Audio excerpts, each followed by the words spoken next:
If you thought that faith could move mountains, prepare to find out that some priests can even rent houses that do not exist.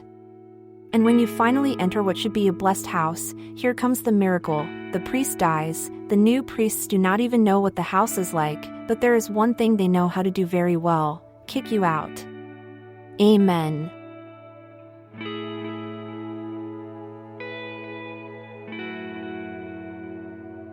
It all started with my need for a house.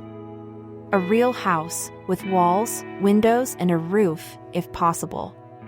A kind priest, on paper, offered me a rental, a divine opportunity, a gift from heaven.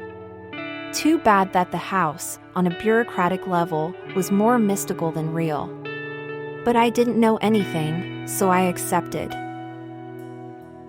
Soon after, the priest passed away, probably tired of all the prayers to make his scams work. In his place came other priests, much less charitable and much more creative in their threats. This house is not yours. You have to leave. I replied, well, it's not yours either, judging by the confusion. And so began the sacred dance of eviction.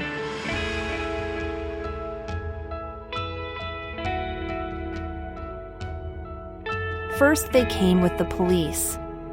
They probably thought that a uniform could convince me that I was the squatter, and not them the scammers.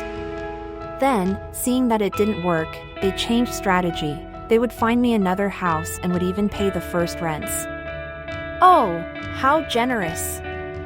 I was almost moved, but then I understood that their real mission was just to get rid of me. Then the plot became more gothic. They offered me a house in the village. One detail: it looked like my tomb. And here Providence played another trick, because the owners of that fantastic house had disappeared into thin air. No one could find them, no one knew who they were, and I began to feel like I was in an episode of X-Files.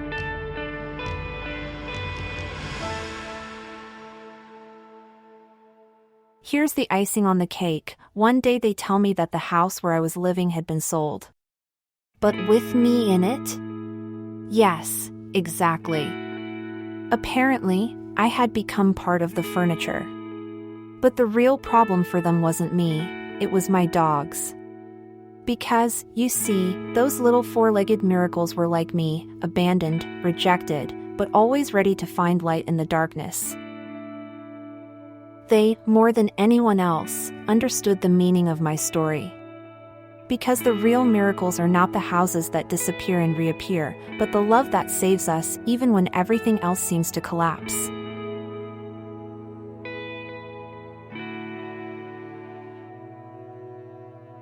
If a priest rents you a house, check carefully that it exists. If he tells you that you have to leave, see if he even knows where the door is. If they offer you a house in town, check that it is not the set of a horror movie. And above all, if you have dogs, listen to them. They know more about miracles than many men in cassocks. Amen.